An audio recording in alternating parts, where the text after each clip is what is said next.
For years, my family never cared about my success, until they found out I had millions.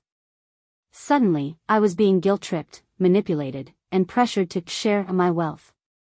My sister demanded $1 million. My parents backed her up. And when I refused? Thanksgiving dinner was supposed to be peaceful. Good food. A warm, family gathering. No drama. I should have known better. We were all seated around the table, plates full, my mom beaming as she passed around the mashed potatoes. Everything felt normal, until my sister opened her mouth. So, how much money do you have now? The room went silent. I froze, my fork halfway to my mouth. Me, what? Come on, don't play dumb. We all know about it. The millions. I felt my stomach drop. Because I never told my family anything about my money. Not once.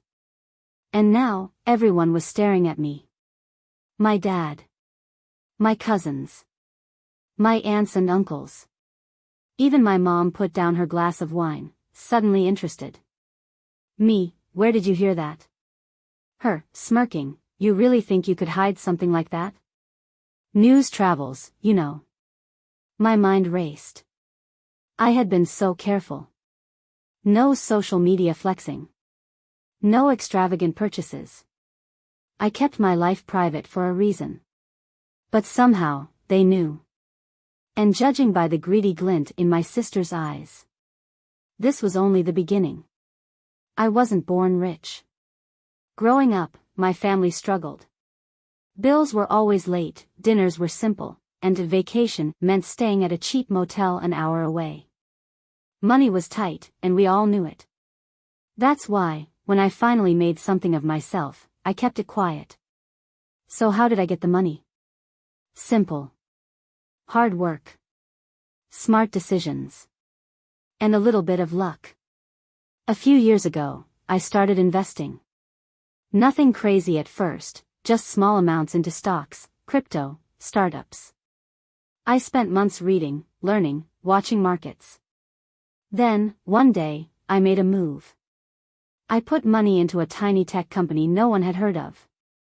They had a promising product, but almost no investors. I took a risk. And that risk paid off big time. The company exploded overnight. My investment multiplied 100 times. In 1 week, I went from scraping by to having more money than I knew what to do with. At first, I kept working my regular job. I didn't want to change too fast. Didn't want to attract attention. I bought a modest home. Kept my old car. Wore the same clothes. But no matter how careful I was, somehow, my family found out. And now? They were circling like vultures. My mom, so, is it true? Do you really have all that money? Me, careful, I do well for myself. That's all I'll say. My sister, scoffing, come on, don't lie. You're sitting on millions. And meanwhile, we're out here struggling. Her voice had a sharp edge to it. Like I owed her something. It's only fair you share. After everything Mom and Dad did for you. I set down my fork. Here we go. They weren't just curious. They were planning something. And I had a feeling. I wasn't going to like what came next. I should have seen it coming. The moment my sister exposed my wealth at Thanksgiving dinner, my family's mood shifted. The warm smiles? Gone. The casual conversation? Over. Now? All eyes were on me. My mom, we're just saying, after everything we've done for you, it would be nice if you gave back. Gave back? I swallowed my irritation. Me, I've worked hard for what I have. Nothing was handed to me. My sister, rolling her eyes, oh, please. You wouldn't have made it anywhere without this family. There it was. The guilt trip. My dad, your mother and I sacrificed so much for you. The least you could do is help your sister out. Me, narrowing my eyes. Help her how? My sister smiled, like she had been waiting for that question. Well. I was thinking you could give me maybe $1 million? Just to start. I nearly choked on my drink. Me, $1 million? Come on. You wouldn't even notice it's gone. And let's be real, you don't even deserve that money. You got lucky. I set my fork down. Because now? Now I was mad. I looked around the table. No one was defending me. Not my mom. Not my dad. Not my cousins. They were all just waiting. Waiting to see if I would cave. And at that moment, I realized. They didn't see me as family anymore. They saw me as a bank. And that was a huge mistake. I sat there, gripping my fork so tightly my knuckles turned white. $1 million. My sister had said it so casually, like she was asking me to pass the salt. I glanced at my mom and dad, waiting for them to step in, to say something reasonable. But they just sat there. Watching. That's when it hit me. This wasn't just my sister's idea. They were all in on it. I exhaled slowly, forcing myself to stay calm. I'm not giving you $1 million. My sister scoffed. Are you serious? Yes. I looked her dead in the eyes. I worked for what I have. I don't owe you anything. She let out a bitter laugh. Wow. You really think you're better than us now, don't you? I clenched my jaw. That's not what I said. My dad sighed, shaking his head like he was disappointed in me. We're family. Families take care of each other. I laughed under my breath. Funny. I don't remember anyone offering to help me when I was struggling. Silence. For years, I had scraped by. No one in this room had ever offered to lend me money or support me when I needed it. But now that I had something they wanted, suddenly, I was selfish for not handing it over. Then my sister said something that changed everything. She leaned forward, her voice dripping with resentment. You don't even deserve that money. If anything, I should have been the one to get rich. I worked just as hard as you. I stared at her, stunned. You think you deserve my money? She smirked. I do. And that's when I knew. This wasn't going to stop. She wasn't asking. She was demanding. And my family? They weren't going to be on my side. I had a choice to make. Give in, or fight back. And I already knew my answer. I left Thanksgiving dinner that night knowing one thing, this wasn't over.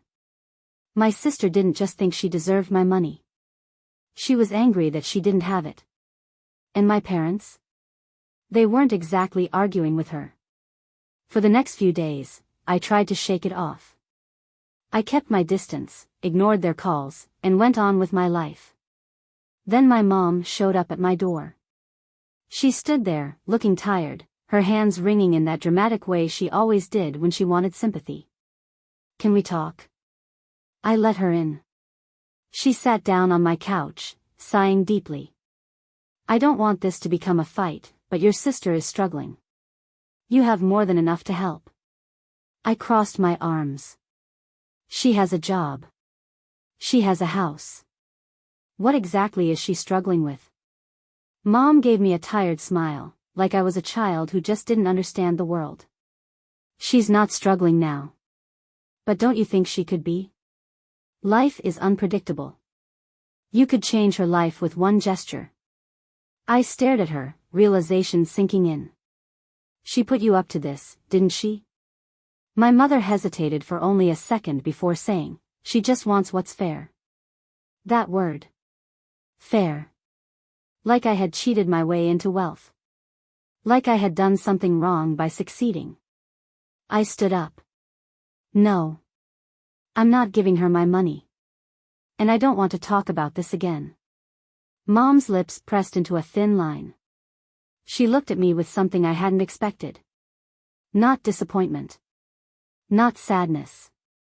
Contempt. Fine, she said, standing up. But don't come crying to us when you realize family is all you have. She left without another word. That should have been the end of it. But 2 days later, I got a call from my bank. There had been an attempt to access one of my accounts. An attempt made by my sister. I stared at my phone, my heart pounding. My sister had tried to access my bank account. I called the bank back immediately. What do you mean someone tried to access it? How? The representative hesitated. It was an attempted transfer. The system flagged it because the device used didn't match your usual activity. I clenched my jaw. How much? A pause. $1 million. I nearly dropped the phone. It was exactly what she had asked for at Thanksgiving. I felt my blood run cold. And how did she even try? She doesn't have my login. The rep hesitated. It seems the attempt was made using security questions. I froze. Because my security questions? They were things only family would know. My first pet's name. The street I grew up on. My mother's maiden name. My sister hadn't just tried to take my money. She had used my own past against me. I hung up and immediately called her. She didn't answer. I called again. Nothing. Then I sent a text. I know what you did. Call me back. Now. 5 minutes later, my phone rang. Her voice was calm, almost smug. Wow. You sound upset. I gritted my teeth. You tried to steal from me. She sighed, completely unfazed. I wasn't stealing. I was just taking what should have been mine in the first place. I was done. You crossed a line. My voice was steady. Cold. And there will be consequences. For the first time, she hesitated. I ended the call before she could say another word. Because I wasn't going to argue. I was going to end this. I wasn't going to yell. I wasn't going to argue. I was going to make sure my sister never tried this again. First, I called my lawyer.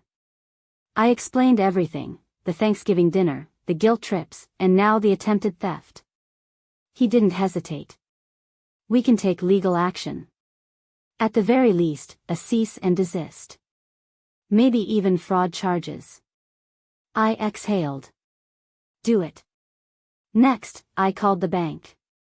I locked down everything. New passwords. New security questions. A private, high-security account that only I could access. Then, I made a decision. I was done pretending I had a family. I blocked my sister's number. Then my mother's. Then my father's. They had shown me exactly who they were. And I believed them. But my sister? She wasn't done yet. The next morning, I woke up to a storm of messages from mutual friends and extended family. Your sister is saying you cut the family off for no reason? Did you really try to sue her?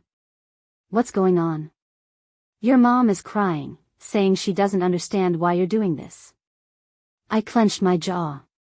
She was trying to turn people against me. She was playing the victim. But I wasn't about to let her win. I sent one message to the group chat. My sister tried to steal $1 million from me. When I refused to hand over my money, my family chose to support her. I will not be guilt, manipulated, or stolen from. Anyone who has a problem with that can consider themselves blocked too. And then? I muted the chat and went on with my day. Because I wasn't explaining myself to anyone. After I sent that message, my phone blew up. Relatives. Old family friends. Even people I hadn't spoken to in years. Wow, that's a serious accusation. Are you sure you're not overreacting? She's your sister. Family is everything. You should fix this. I ignored them all. Because I knew exactly what was happening. My sister had flipped the narrative. She wasn't the person who tried to steal from me. No, in her version, I was the greedy one. The selfish one. The ungrateful one who abandoned her family the moment I got rich. But here's the thing about people like her, they can't keep their story straight. And within a few days, her lies started unraveling. First, one of my cousins reached out privately. I asked your sister about the bank thing. She got really defensive. Like, weirdly defensive.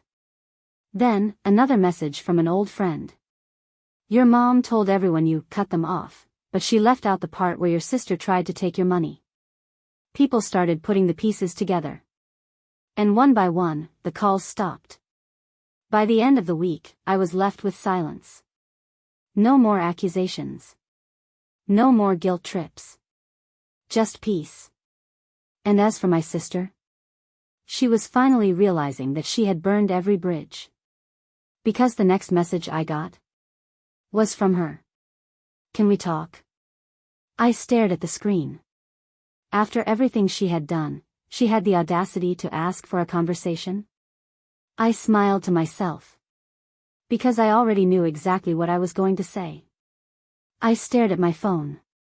My sister wanted to talk. After everything she had done, the guilt trips, the manipulation, the attempted theft, she actually thought I would sit down and listen. I let her message sit unread for hours. I wanted her to feel what it was like to be ignored. Then, right before bed, she sent another one. Please. I just want to explain. Explain? There was nothing to explain. She got caught. She lost. Now, she wanted to clean up the mess she made. The next day, she called me. I let it ring. Then she called again. And again. Finally, after the fifth attempt, I picked up. I didn't say anything. Just waited. She hesitated, then sighed dramatically. I don't want us to be like this. We're family. I laughed under my breath. Funny. You weren't saying that when you tried to take my money. She groaned. I wasn't stealing. I just thought. I thought you'd understand that I needed help. I leaned back. You didn't ask for help. You tried to break into my account. Silence. Then, the real reason for the call came out. I lost my job. I didn't react. My landlord is threatening to evict me. I raised an eyebrow. Sounds rough. She sniffed like she was on the verge of tears.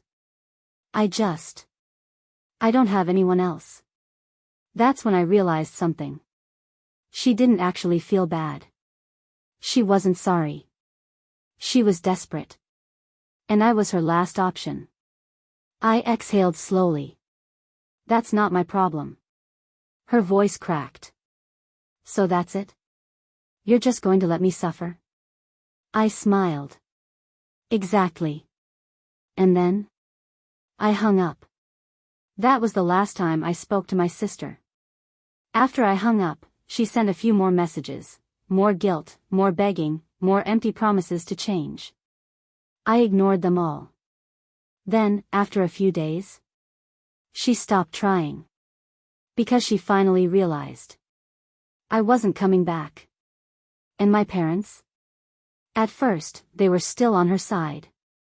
But when they saw she couldn't get a dime out of me, they backed off. Then, slowly, the messages from them became less frequent. First, they stopped asking me for money. Then, they stopped reaching out altogether. And for the first time in my life, I had peace. No guilt trips. No manipulation. No one trying to take from me. Just silence. And I loved it. Because I finally understood something. Family isn't about blood. It's about who actually cares about you. And if someone only values you for what you can give them, then they don't deserve a place in your life. So I moved on. I thrived. And as for my sister, she got evicted. Last I heard, she was bouncing from couch to couch, blaming everyone but herself for her situation. And my parents? Well, I heard from a cousin that my mom started hinting that maybe my sister was too much to handle. Looks like even they were starting to see the truth. But I didn't care. Because I was done. I built my life on my own. And the best part? I never had to look back.